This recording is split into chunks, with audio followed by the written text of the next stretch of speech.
Assalamualaikum warahmatullahi wabarakatuh. Perkenalkan, nama saya Anissa Marwia, NIM F 2018-01048, kelas B1 Farmasi. Baiklah, di sini saya akan membawakan materi kimia medisinal yang berjudul stereokimia dan aktivitas biologis obat. Kita ke definisi stereokimia, merupakan salah satu faktor penting dalam aktivitas biologis obat. Untuk berinteraksi dengan reseptor, molekul obat harus mencapai sisi reseptor dan sesuai dengan permukaan reseptor. Faktor sterik yang ditentukan oleh stereokimia, molekul obat dan permukaan sisi reseptor, memegang peran penting dalam menentukan efisiensi interaksi obat reseptor. Ada di sini isomer yang merupakan suatu molekul dengan jumlah dan jenis atom yang sama tetapi berbeda susunan-susunan atomnya. Selanjutnya, ada pada interaksi obat reseptor, ada dua aspek yang penting dalam distribusi muatan elektronik dalam obat dan reseptor, serta bentuk konformasi obat reseptor. Oleh karena itu, aktivitas obat tergantung pada tiga faktor struktur yang penting. Yang pertama itu ada stereokimia molekul obat, yang kedua itu jarak antara atom atau gugus, dan yang ketiga itu distribusi elektronik dan konfigurasi molekul. Serta ada perbedaan aktivitas farmakologis dari beberapa stereoisomer oleh tiga faktor, yaitu yang pertama itu ada perbedaan dalam distribusi isomer dalam tubuh, yang kedua itu perbedaan dalam sifat-sifat interaksi obat reseptor, dan yang terakhir itu perbedaan dalam adsorpsi isomer-isomer pada permukaan reseptor yang sesuai. Selanjutnya ada modifikasi isosterisme untuk memperoleh obat dengan aktivitas tinggi dengan efek samping atau toksisitas yang lebih rendah dan bekerja lebih selektif. Perlu dilakukan modifikasi struktur molekul obat.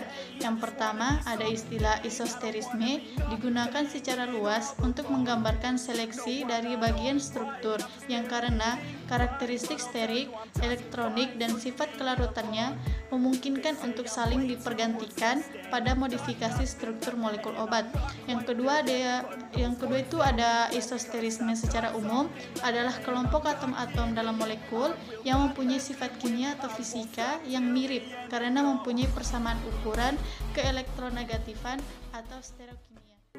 Lanjut, contoh modifikasi isosterisme, yaitu pergantian gugus sulfida pada sistem cincin fenotiazin dan cincin trioxanten dengan gugus etilen, menghasilkan sistem cincin dihidrodibenzazepin dan dibenzosiklohepatidin, berkhasiat berlawanan. Yang kedua itu turunan dialkiletilamin seperti senyawa antihistamin dan senyawa pemblok adrenergik. Selanjutnya, ada isomer dan aktivitas biologis obat. Sebagian besar obat yang termasuk dalam golongan farmakologis sama umumnya mempunyai gambaran struktur yang tertentu yang disebabkan oleh orientasi gugus-gugus fungsional dalam ruang dan pola yang sama. Di antaranya itu ada isomer geometrik dan aktivitas biologis.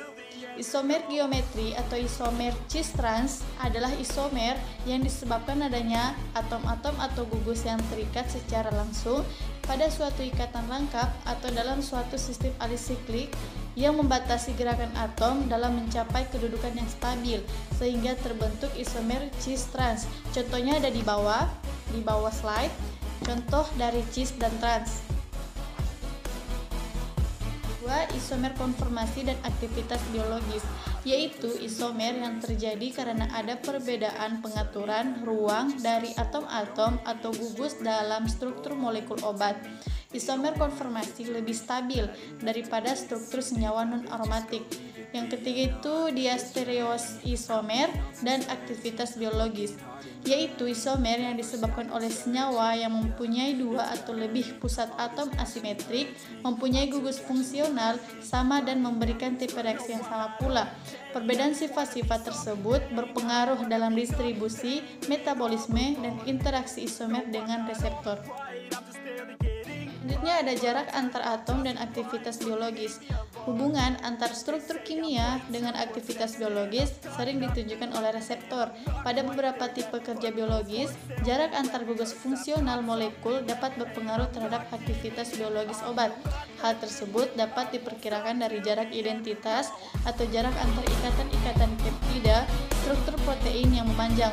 Contohnya itu ada 3, obat parasimpatomimetik, kedua obat curare atau obat untuk mengundurkan otot rangka, serta hormon estrogen non-steroid. Sekian dari presentasi saya. Jika ada salah dari tutur kata saya, mohon dimaafkan. Assalamualaikum warahmatullahi wabarakatuh.